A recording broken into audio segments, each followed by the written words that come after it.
अक्टूबर 2024 से आज दिनांक तक किसी भी प्रोफेसर को ना तो उन्होंने पेंशन पेमेंट ऑर्डर दिया, कोई पेंशन नहीं दी गई है, ना ही जीपीएफ का ऑर्डर दिया, ना ही ग्रेजुएटी का पैसा दिया। कंट्रोलर महोदय जो लेखा नियंत्रक हैं, ये अपनी मनमर्जी से ये 15 दिन पूर्व दे दिया जाना चाहिए। पेंशन प्रकरणों को आगे पीछे करते हैं। बहुत स्पष्ट वित्त निर्देश 2007 और 2010 में, जो कि माननीय उच्च न्यायालय के निर्देश पर बनाए थे वित्त विभाग ने। इंदिरा गांधी कृषि विश्वविद्यालय यूं तो हमेशा चर्चा में बना रहता है, लेकिन इस बार चर्चा का जो विषय है वो है आरोप है प्रोफेसरों का और वहां के अधिकारी कर्मचारियों का कि उनकी पेंशन रोक दी गई है। कायदे से देखा जाए तो सेवानिवृत्ति के बाद पर 90% पेंशन जो प्रोफेसर है, जो कर्मचारी हैं, उनको मिल जानी चाहिए, लेकिन अभी तक उनकी पेंशन नहीं मिली है। हमारे साथ पेंशनर शिक्षक संघ के अध्यक्ष एनके चौबे जी मौजूद हैं, उनसे बात करते हैं। सर, क्या है पूरा मामला? क्या है कि हमारा विश्वविद्यालय 2012 में जो नई पेंशन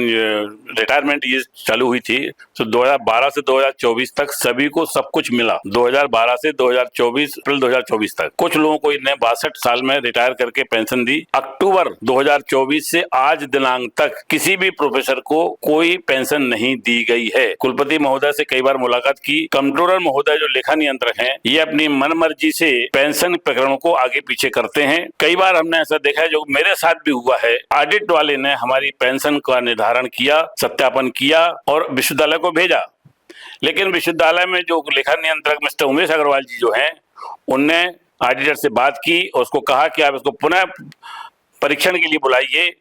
तो उनने चिट्ठी लिखी कंट्रोलर को, कंट्रोलर ने फिर वापस भेजा और उसके बाद उनने जो सत्यापित करके जो कागज भेजे, उसमें उनने लाखों रुपए की रिकवरी निकाल दी और हमारा पेंशन भी कम कर दी थे। इसका प्रूफ है आपके पास? हाँ, मेरे पास इसका सबूत है। ऑडिटर ने लिखा है कि आपका पत्र प्राप्त हुआ, पुनः परीक्षण करके आपको दोबारा भेजा जा रहा है। ये मैं इसमें लिखा हुआ है।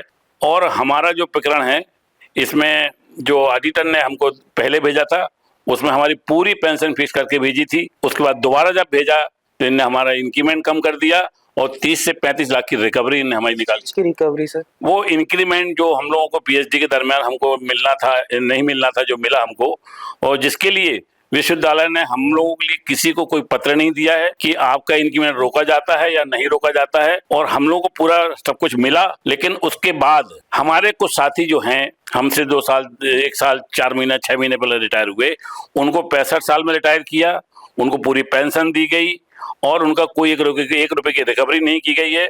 ये जानबूझ के मेलाफाइड इंटेंशन से मिस्टर उमेश अग्रवाल के द्वारा लोगों को, शिक्षकों को परेशान किया जा रहा है। मेरा सबसे बड़ा सवाल ये है, वित्त आदेश, हाँ। वित्त आदेश निकला था 2007, अगर मैं सही हूँ, 2007 में। उसमें ये कहा गया था कि सेवानिवृत्ति, यानी कि अगर आपका रिटायरमेंट आज के दिनांक में होना है तो आज से कुछ टाइम पहले पीरियड, या आई थिंक 3 महीने, शायद 3 महीने से 24 महीने पहले प्रक्रिया। हाँ, कितने महीने पहले से?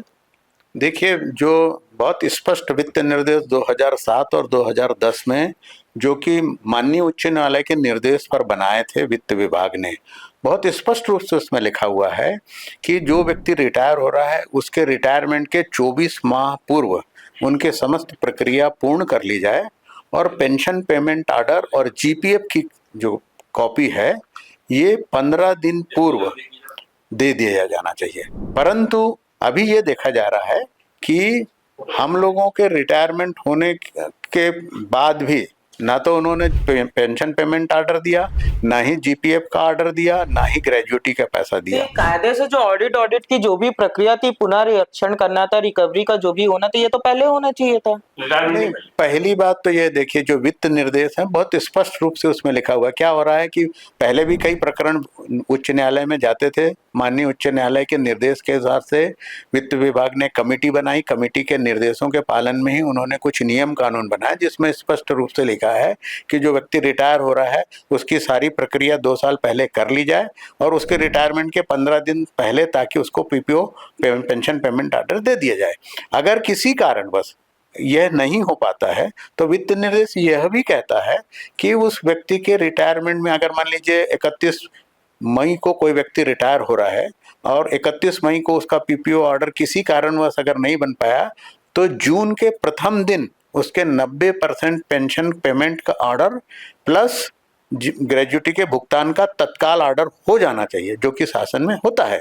अगर ये नहीं किया जाता है तो संबंधित अधिकारी के ऊपर, जो नियंत्रक अधिकारी है, उसके ऊपर कार्रवाई होनी चाहिए। जबकि देखने में आ रहा है इंदिरा गांधी कृषि विश्वविद्यालय में कि लोग 10-10, 12 माह से घूम रहे हैं, ना तो उनको पेंशन पेमेंट ऑर्डर मिल रहा है, ना उनका ग्रेजुटी हो रहा है।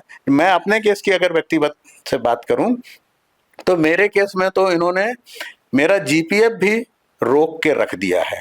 जब मैंने इस संबंध में चर्चा की तो बताया गया कि भाई आप जो 62 से 65 तक सर्विस किए हैं उसकी रिकवरी के लिए, जब मैंने उनको बताया विश्वविद्यालय प्रशासन को, इस संबंध में मैंने तत्काल जो है कुलपति महोदय से मिला और कुलपति महोदय को मैंने कहा कि भाई ऐसे कैसा आप कर रहे हैं, हमने ये किस तरह का इस ऑफिस में अंधेरगर्दी चल रहा है कि आपको मालूम है कि जीपीएफ का जो है 1925 का नियम स्पष्ट कहता है कि किसी भी व्यक्ति का जीपीएफ, इवन कोर्ट भी, न्यायालय भी उसको नहीं रोक सकता, वो उसके भरण पोषण का पैसा है, उसके बावजूद उसको रोक रहे हैं। तो हमारे कुलपति जी उससे एग्री किया और उन्होंने कहा था कि मैं आपको एक हफ्ते 10 दिन के भीतर आपके प्रकरण को सॉल्व लूंगा। लेकिन आज दिनांक तक मुझे ना तो मेरे अकाउंट में जीपीएफ का पैसा ट्रांसफर हुआ है, ना ग्रेजुएटी का पैसा आया है, ना ही पेंशन का पैसा आया है। कुलपति महोदय के हाथ में होती हैं चीजें कि वो भी? आपने बहुत अच्छा प्रश्न किया है। देखिए, विश्वविद्यालय के सारे सर्वाधिकार जो है कुलपति के हाथ में सुरक्षित होते हैं।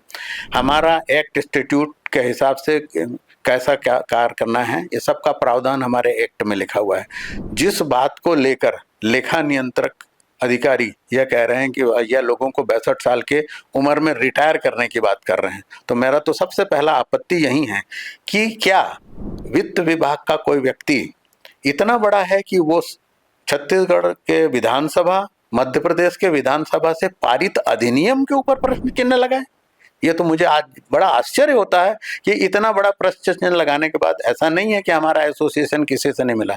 इस संबंध में वो रिटायर्ड प्रोफेसर अध्यक्ष डॉक्टर चौबे जो हैं कुलपति से मिले, उन्होंने 2 से 3 बार कुलाधिपति से मिलने का भी प्रयास किया, उनको भी ज्ञापन दिया, लेकिन आज दिनांक तक कोई निर्णय नहीं हुआ। ये बड़ा आश्चर्य लगता है। ये विधानसभा के जो निर्णय की बात कर रहे हैं और ये जो 62-65 का ये जो खेल चल रहा है जिसके कारण आप लोग परेशान हैं, इसको थोड़ा विस्तृत रूप से बताइए कि ये है क्या और क्या नियम था?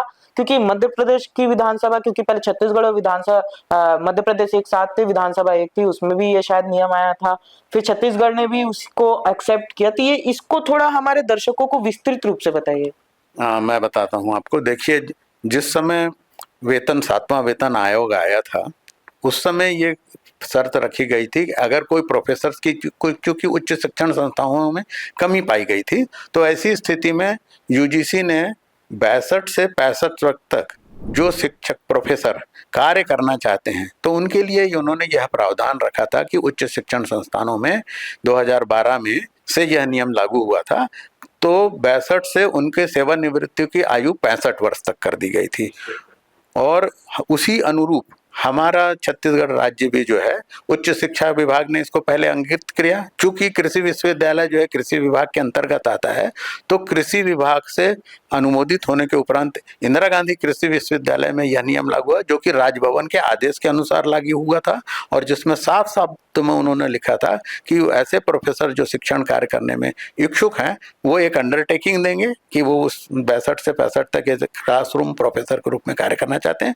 उसके आधार पर उनका आगे के जो 3 साल के लिए क्लासरूम प्रोफेसर के पद पर नियुक्ति होगी, कंटिन्यूएशन में मानी जाएगी। और इस तरह से 2012 से लेकर 2024 तक लोग इसी तरह से कार्य करते रहे। जो प्रशासनिक पद रहते थे वो प्रशासनिक पद छोड़ देते थे और केवल टीचिंग का कार्य प्रोफेसर की हैसियत से 3 साल करते थे। और इसकी सैलरी बनती थी और इसका भी? हाँ, इसकी वही सैलरी बनती थी जो प्रोफेसर जो 62 में प्राप्त करता था, उनका इंक्रीमेंट भी उसी तरह से लगते थे और अंतिम तक इंक्रीमेंट या जो भी चीजें मैंने सर्विस कंटिन्यू मानी जाती थी। कोई ये संविदा नहीं होता था, ये पूर्ण रूप से कंटिन्यूएशन में सर्विस मानी जाती थी और 65 साल में लोग सेवानिवृत्त होते रहे हैं। मगर आश्चर्य की बात है कि 2012 से लेकर 2024 तक इसी विश्वविद्यालय में हमारे जो साथी थे जो सेम शर्तों पर नियुक्त हुए थे, उनको पेंशन दे दिया गया और कुछ प्रोफेसर्स को उनका जो 2024 अप्रैल के बाद रिटायर हुए हैं, उनके में दो तरह के प्रकरण लगाए। एक तो 62 से 65 का उन्होंने ये मुद्दा उठाया, और कुछ दूसरा एक मुद्दा उन्होंने उठाया कि जो इंदिरा गांधी कृषि विश्वविद्यालय में 1986 में जो प्राध्यापक नियुक्त हुए थे, जिनके सेवा शर्तों में उनके अध्यापन मैंने पीरियड में 5 साल के भीतर हाँ, पीएचडी। इस मुद्दे पे मैंने बात की थी। मैं बता दूं, इस मुद्दे पे मैं जो कंट्रोलर हैं कृषि विश्वविद्यालय के उमेश अग्रवाल, उनसे बात की थी, तो उन्होंने कहा था कि ये कहा गया था कि 5 साल के अंदर पीएचडी हो जानी चाहिए, 5 साल के अंदर पीएचडी हो जानी चाहिए। इसके कारण भी ये जो मामला है ये अटक रहा है, ये क्या है, इसको थोड़ा बताइए। देखिए, जो हमारा जब अपॉइंटमेंट जवाहरलाल नेहरू कृषि विश्वविद्यालय में 1986 में किया था, जून में हमको आदेश मिला था। उस आदेश में कंडिका 3 में स्पष्ट रूप से लिखा था कि हम 5 वर्ष के भीतर पीएचडी कर लेंगे। हमें ये उन्होंने ये टर्म्स कंडीशन के साथ अपॉइंटमेंट बता। 1987 में 20 जनवरी 1987 को इंदिरा गांधी कृषि विश्वविद्यालय का नया जवाहरलाल नेहरू से का विभाजन होने के पश्चात उद्भव हुआ, और जो भी कर्मचारी इस इंदिरा गांधी कृषि विश्वविद्यालय में कार्यरत थे, उसके परिक्षेत्र में जो बंटवारा हुआ था, उन सबको इंदिरा गांधी में समायोजित कर लिया गया। जब समायोजन हुआ तो हम लोगों को, जब हमने उनसे ये रिक्वेस्ट किया कि भाई हमारे टर्म्स कंडीशन में लिखा है कि हमें 5 साल के भीतर पीएचडी करना है, तो उन्होंने बड़ा स्पष्ट, उस समय की जो तत्कालीन अथॉरिटी थी, उन्होंने साफ शब्दों में कहा, क्योंकि विश्वविद्यालय नया है और हमारे पास स्टाफ की कमी है, हम आपको पीएचडी करने नहीं भेज सकते। और हाँ, इसके नियम कानून ही नहीं बने थे। उन्होंने हमसे कहा कि भाई इसके नियम और कानून नहीं बने हैं, जब अध्ययन अवकाश के नियम कानून बन जाएंगे तब हम खुद इसकी छुट्टी दे देंगे। यह नियम कानून जो है 27 मार्च 1991 में जाकर बने, जिसकी कॉपी आपको मैं प्रदर्शित करता हूँ। हाँ, इसमें ये देखिए, ये डेट लिखी हुई है 27/3/91। तो आप जैसा आप देख रहे हैं कि 27 मार्च 1991 को यह पहली बार नियम प्रसारित हुआ। उसमें स्पष्ट लिखा है कि जो कैंडिडेट जिसको पीएचडी के लिए भेजा जाएगा, वो 5 साल की लगातार सर्विस जब अगर कर लेता है, तभी उसे अध्ययन अवकाश के पीएचडी अध्ययन अवकाश हेतु भेजा जाएगी, या उसकी पात्रता बनेगी। और वो भी किस फैकल्टी में, उसकी सीनियरिटी और फैकल्टी के हिसाब से इसका निर्धारण किसको भेजना है, डायरेक्टर इंस्ट्रक्शन और डीन जो है इसको निर्धारित करेंगे, और हर वर्ष उसके अनुपात में पीएचडी के लिए लोगों को भेजा जाएगा। तो जैसा हम लोगों के प्रकरण में जब 5 साल बाद हमको पीएचडी करने की अनुमति दी गई, हम लोगों ने पीएचडी किया। यहाँ एक चीज और अब आपके नॉलेज में लाना चाहता हूँ। 1987 में, चूंकि हम जवाहरलाल नेहरू कृषि विश्वविद्यालय से चयनित लोग थे, 1987 में पहली बार इंदिरा गांधी कृषि विश्वविद्यालय ने अपना एडवर्टाइजमेंट जारी किया, जिसमें junior scientist oblique assistant professor के पद पर नियुक्ति की थी। उस समय भी उन्होंने जो नियुक्ति की थी, जो वैज्ञानिक उसमें सेलेक्ट हुए थे, किसी ने, कोई भी व्यक्ति पीएचडी नहीं था, ना ही उनके किसी अपॉइंटमेंट ऑर्डर में टर्म्स कंडीशन थी कि 5 साल या 7 साल के भीतर आपको पीएचडी करनी है। वो आदेश की भी कॉपी भी मैं आपको दिखाता हूँ। तो कहने का मतलब ये है कि जब हम तो 86 में अपॉइंट हुए थे, 1987 में जब लोग जो अपॉइंट हुए, उनके में जब कोई नियम कानून नहीं था उस समय, और उनके ऊपर जो कंडीशन लगी थी, तो हमको तो जाने ही नहीं दी गया। मतलब ये तो ऐसी बात होगी कि आपने मुझे रस्सी से बांध दिया और बोले दौड़ो। मैंने, जब यूनिवर्सिटी जाने ही नहीं दे रही है परमिशन, तो क्या मैं अपने आप चला जाऊंगा किसी विश्वविद्यालय में पीएचडी करने? मैंने, बड़ा हास्यास्पद लगता है।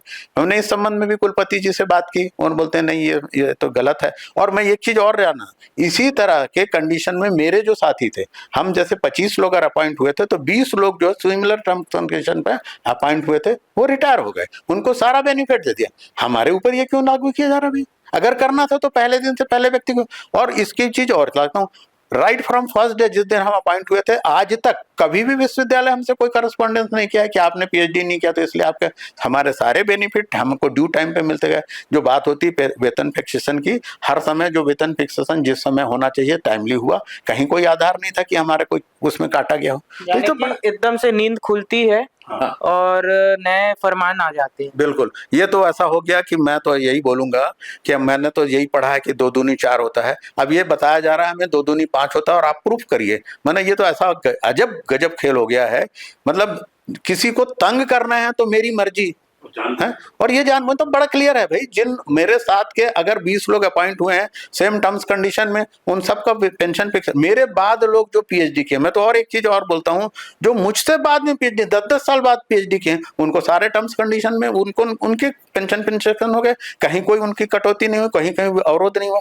जो व्यक्ति पहले जाके पीएचडी करके आ गया और उसके ऊपर आप ये प्रश्न चिन्ह लगा रहे हो, ये तो बड़ा अजीब सा लगता है। मतलब मुझे हास्यास्पद लगता है कि विश्वविद्यालय में चल क्या रहा है। ठीक है सर, कोई तो साठ का अब तो ऐसा ही लगता है। अब तो मानना पड़ेगा कि ये क्यों मेलाफाइड इंटेंशन है, क्लियर कि चिन्हित करके कुछ लोगों को जो है प्रताड़ित करने का काम किया जा रहा है। मैं तो स्पष्ट बोलता हूँ, हमारा तो अभी भी अनुरोध है माननीय कुलाधिपति महोदय से कि इस मुद्दे पे तत्काल ध्यान देवें, क्योंकि अन्यथा हम मजबूर होकर, अब क्या है, लोगों का फ्रस्ट्रेशन इस लेवल तक पहुंच गया है। आप सोचिए 8 से 10 महीने हो गए लोगों को इंतजार करते, उनके परिवार का भरण पोषण कैसा। मैं आपको बताना चाहूंगा, मेरे पास हालांकि उसका भी प्रूफ नहीं है, हमारे कुछ ऐसे भी 1-2 प्राध्यापक हैं जिन्होंने लोन लिया हुआ है बैंक से अपने एफडी के अगेंस्ट में, और अपने घर का जीवन का याचिका कर रहे हैं, जीवन पालन कर रहे हैं। बिल्कुल, और ये बड़ा मुद्दा है। और मैं वापस एनके चौबे जी के पास आना चाहूंगा। सर, मेरा सबसे बड़ा सवाल ये है, 62 में रिटायरमेंट, ठीक है, ये मुद्दा एक तरफ है।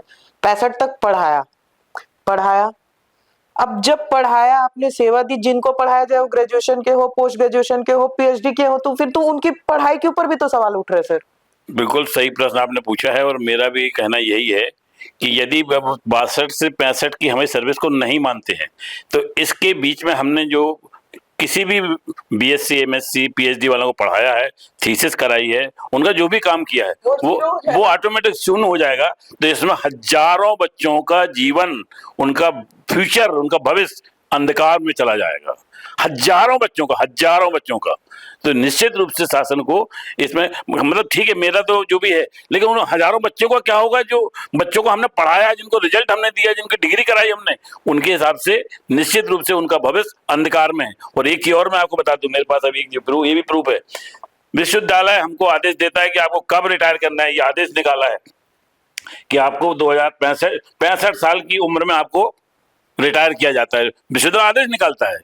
ये वीएन मिश्रा 65 वर्ष, भागचंद जैन 65 वर्ष, तो यहां तक इनने सबको 65 वर्ष की सभी सुविधाएं दी, पूरी पेंशन दी। इसके बाद एमके सिंह, एसएस राव, इनको लिखा 65 में रिटायर होंगे, लेकिन इनकी पेंशन फिक्स 62 में कर दी इनने, जबकि दोनों एक ही आदेश में सबका नाम है। इसके बाद मैं जब रिटायर हुआ, मेरा नाम भी इसी में है, तो मैं हुआ अक्टूबर 2024 में, हमको भी लिखा है 65 वर्ष की आयु में आपको रिटायर किया जाता है। लेकिन आज दिनांक तक हमको ना तो पेंशन मिली, ना ग्रेजुटी मिली, और हम लोग सही में इतना परेशान है कि घर में भी झगड़ा होने लगता है कि ये तुम्हारा विश्वविद्यालय है क्या है। तो मैं उनको बताता हूँ कि भाई कुलपति ने कहा है, या उमेश, लेकिन कुलपति कहते क्या है जब जाएंगे? कुलपति कहते हैं कि उमेश अग्रवाल को यदि हटवा दोगे आप तो आपका काम हो जाएगा। कुलपति कह रहे हैं, कुलपति ने कहा, ये बड़ी बात कह रहे हैं। यस, अगर उमेश अग्रवाल यहाँ रहेगा तो हम लोग की पेंशन मिलना बहुत मुश्किल है, और ये कुलपति के हाथ में नहीं है उमेश अग्रवाल को हटाना। कुछ किनके हाथ में? ये वित्त मंत्रालय के विभाग से, वित्त विभाग से होगा, और वित्त विभाग चाहेगा तो 1 मिनट लगेगा उसको यहाँ से हटाने में। तब तक हम लोग हमारी शिक्षा वर्ग परेशान रहेगा। और हमको सुनने में आया है कि रविशंकर विश्वविद्यालय में जब ये थे तो वहां से भी ये भगाए गए हैं, वहां से इनको ट्रांसफर नहीं किया, भगाए गए वहां से। वहां के मास्टर या प्राध्यापक भी बहुत परेशान थे इससे। और इस व्यक्ति की कितनी क्रियाकलाप बताएं आपको हम, ये कहते ये बड़े बड़े आरोप सर आप उमेश अग्रवाल जी के ऊपर लगा रहे हैं, क्योंकि मैं तो पर्सनली मैं मीडिया से हूँ, मैं चौथा स्तंभ हूँ सर, मैं दोनों तरफ की बात करूंगा। तो मैं उनको, आप जो आरोप लगा रहे हैं सर, मेरा जो सबसे बड़ा सवाल ये है कि आप जब उनके से भी मिले होंगे, जब ये सारी चीजें होगी, तो उस समय किस तरीके की प्रतिक्रिया रहती थी? मैं उनसे एक ही बार मिला हूँ, क्योंकि उनकी जो बात करने का तरीका था वो हमको पसंद नहीं आया। तो उसके बाद से आज तक मैं उमेश अग्रवाल से नहीं मिला हूँ। मैं नहीं मिला आज तक। बाकी लोग जाते हैं, मिलते हैं, वो भी बताते हैं जो भी हमारे डॉक्टर वाजपेयी साहब बताए, 62 में ऐसा, 65 में ऐसा, पीएचडी में ऐसा। और मैं आपको बता दूं, पीएचडी के बारे में जो बता रहे हैं कि 3 से 5 साल में करना थी, लेकिन उसमें लिखा है कि 5 साल में अगर आप पीएचडी नहीं करोगे तो इंक्रीमेंट नहीं मिलेगा। लेकिन इंक्रीमेंट कब से मिलना शुरू होगा? जिस दिन आप पीएचडी कर लोगे उस दिन आपको इंक्रीमेंट मिलेगा। लेकिन ये लोग बोलते हैं कि आपको पूरे लाइफ टाइम जो मिला है वो गलत मिला है। वो किसमें लिखा है सर? ये हमको आदेश जो अपॉइंटमेंट में जो लिखा था उसमें था कि 5 साल के अंदर पीएचडी नहीं करोगे तो इंक्रीमेंट रुक जाएगा, और ये कब तक रुका रहेगा, जब तक पीएचडी नहीं करोगे। जिस दिन पीएचडी कर लोगे इंक्रीमेंट आपको लग जाएंगे। ये लिखा हुआ है, हमारे आदेश में लिखा हुआ है ये। बोलिए। इस संबंध में एक चीज और कहना चाहता हूँ। जैसा चौबे जी ने बताया, हमारा अपॉइंटमेंट किसने किया था? जवाहरलाल नेहरू कृषि विश्वविद्यालय में।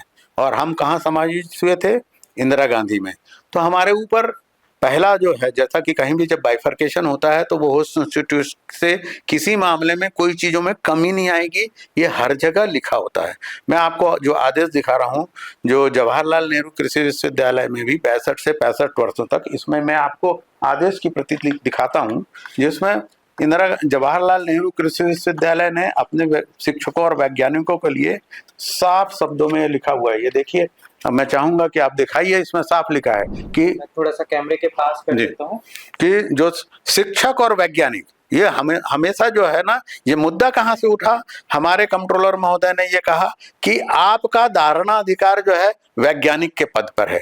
तो हम ये चीज बार बार लाना चाहते हैं कि हमारे कृषि विश्वविद्यालय में शिक्षक और वैज्ञानिक दोनों, इनका चयन हमेशा एक साथ होता रहा है। हर चीज में आज दिनांक तक वैसे ही हो रहा है। इवन आज भी जो सिलेक्शन हो रहा है उसमें भी यही हो रहा है कि जब एडवर्टाइजमेंट निकलता है तो सहायक प्राध्यापक / वैज्ञानिक, तो उस जब हम सिलेक्शन एक पद में होते हैं, ये कैसे आप डिफरेंशिएट करना? और ये डिस्क्रिमिनेशन मैं नहीं करता हूँ। जब हमने इंटरव्यू दिया था तो हमारा सिलेक्शन हुआ, उसके बाद रजिस्ट्रार ऑफिस जो होता है वह तय करता है कि किस व्यक्ति को किस पद पर नियुक्त करना और कहाँ नियुक्त करना।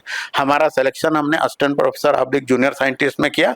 हमको जवाहरलाल नेहरू कृषि विश्वविद्यालय ने वाटर मैनेजमेंट प्रोजेक्ट बिलासपुर में पदस्थ कर दिया हमने। उसके बाद इंदिरा गांधी से, जवाहरलाल नेहरू से इंदिरा गांधी का प्रादुर्भाव हुआ और हम इंदिरा गांधी में समायोजित हो गए। तो अब मैं ये पूछता हूं कि जब जवाहरलाल नेहरू कृषि विश्वविद्यालय के आदेश में स्पष्ट लिखा है कि वैज्ञानिक / शिक्षक 65 वर्ष तक कार्य करेंगे, और मैं तो एक चीज ये भी बताना चाहूंगा यहाँ पे कि जवाहरलाल नेहरू कृषि विश्वविद्यालय में 65 वर्ष तक वो टीचर के रूप में साथ जो अपने जिस पद पे धारित थे, जैसे कोई व्यक्ति डायरेक्टर रिसर्च था, कोई डीन था, वो उस पद पर कंटिन्यू किया उन्होंने।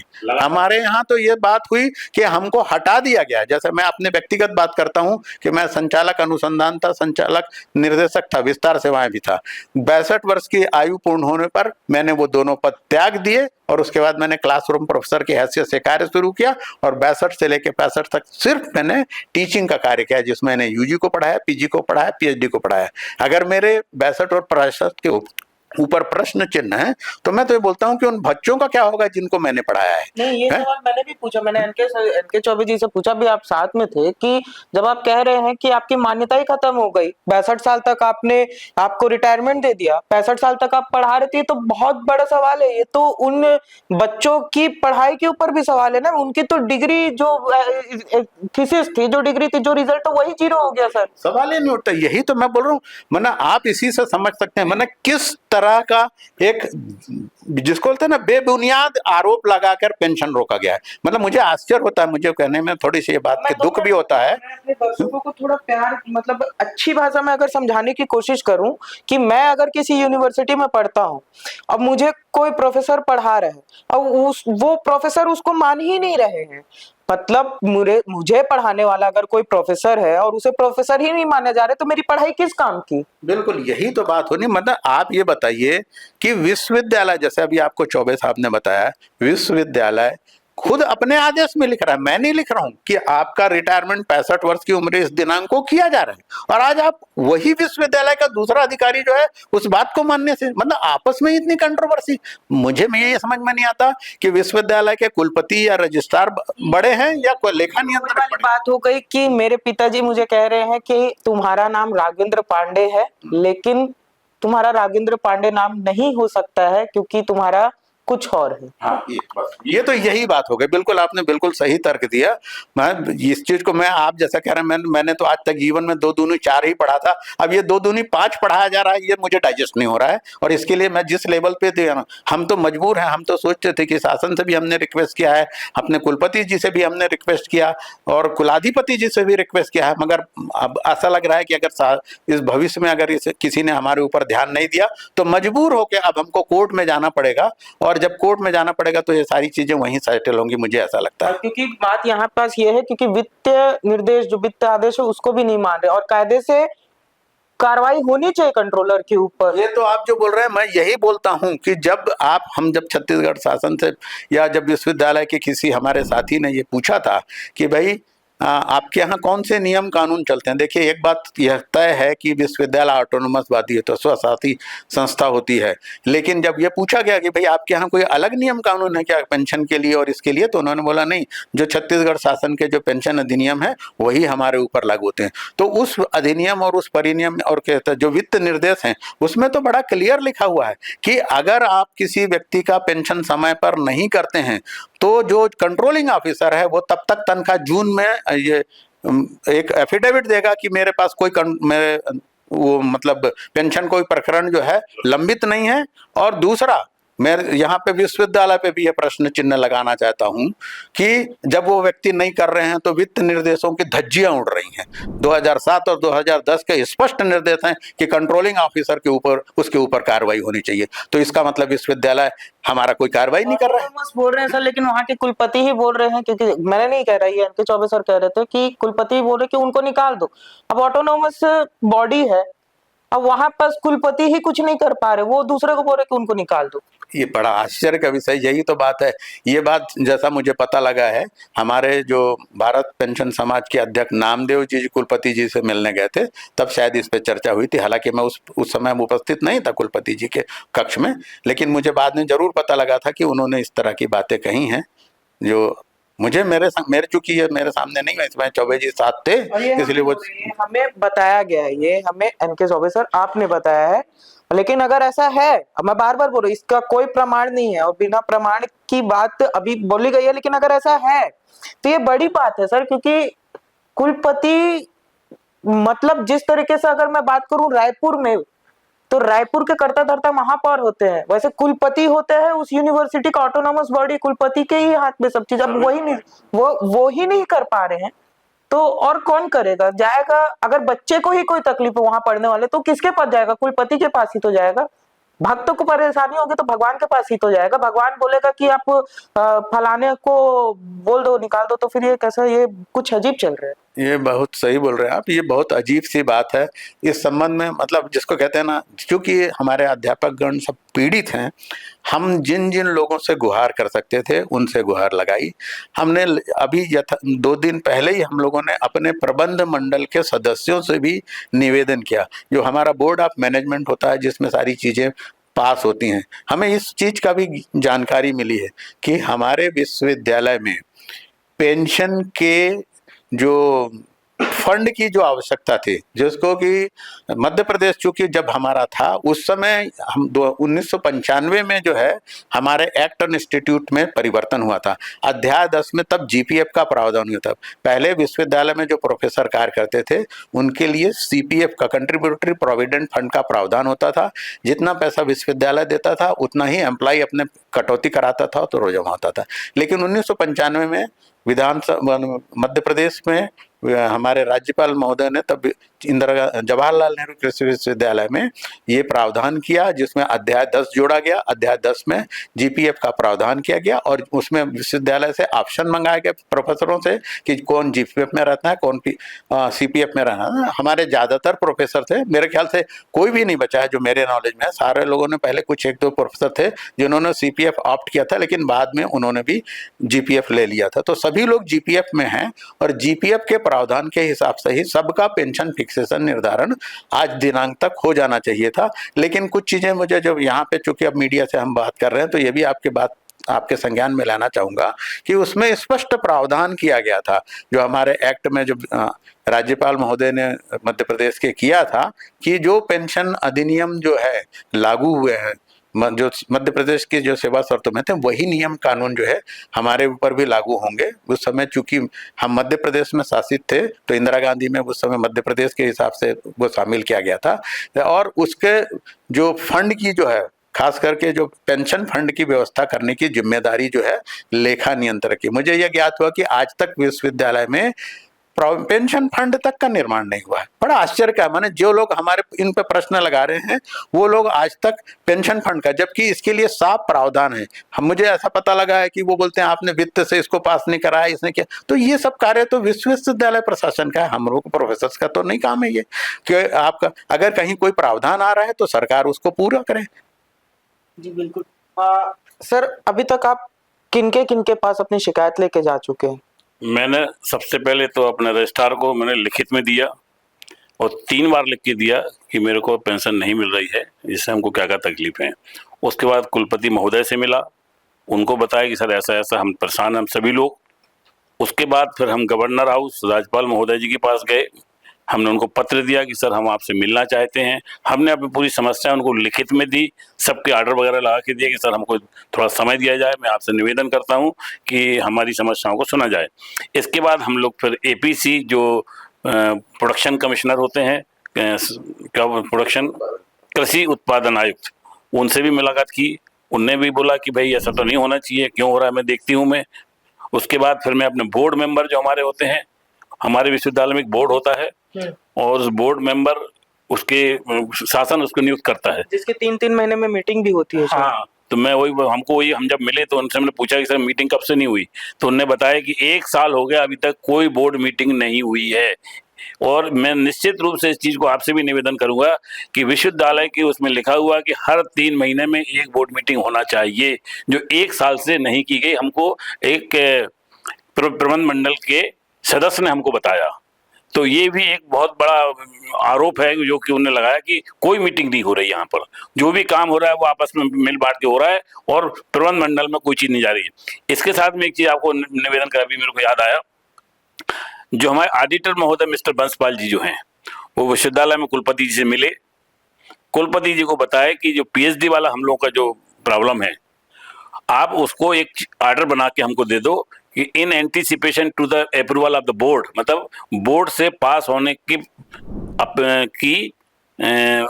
अपेक्षा में हम ये आदेश देते हैं, तो हम आप लोगों को पीएचडी का मामला सॉल्व कर देंगे। तो कुलपति जी से हम लोग गए कि सर एक आदेश निकाल दीजिए आप, ताकि हम लोगों की पेंशन फिक्सेशन शुरू हो जाए।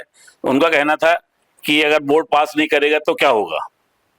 फिर मैं बोर्ड मेंबरों से मिला, बोर्ड मेंबर ने भी चिट्ठी लिख के विश्वविद्यालय को दी है कि कृपया इसको बोर्ड में रखें और हम इससे सहमत हैं, आप इस एजेंडा को बोर्ड में लाएंगे और हम लोग इसको पास करने के लिए तैयार हैं।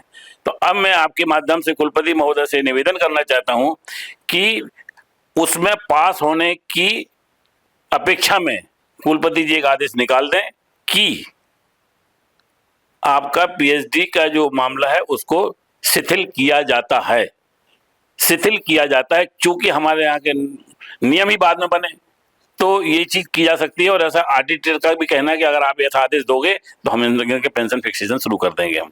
दूसरा, 62 से 65 में अभी डॉक्टर साहब वाजपेयी साहब ने बताया कि जो वैज्ञानिक हैं, आयशा दिल्ली से भी चिट्ठी आई है अभी दिसंबर अगस्त में कि इनके ऊपर वही नियम लागू होंगे जो उस संस्था में चलते हैं। लेकिन हमारे कंट्रोलर महोदय बोलते हैं कि जो आदमी वैज्ञानिक के पद पे कार्य कर रहा था, नियुक्त हुआ था, उसको हम 62 से 65 में नहीं करेंगे। इसकी चिट्ठी भी विश्वविद्यालय ने शासन को लिखी है कि कृपया 62 से 65 में शिक्षक और वैज्ञानिक को एक माना जाए। इसके लिए 2-3-4 महीने हो चुके हैं, अभी तक वहां से कोई जवाब नहीं आया है।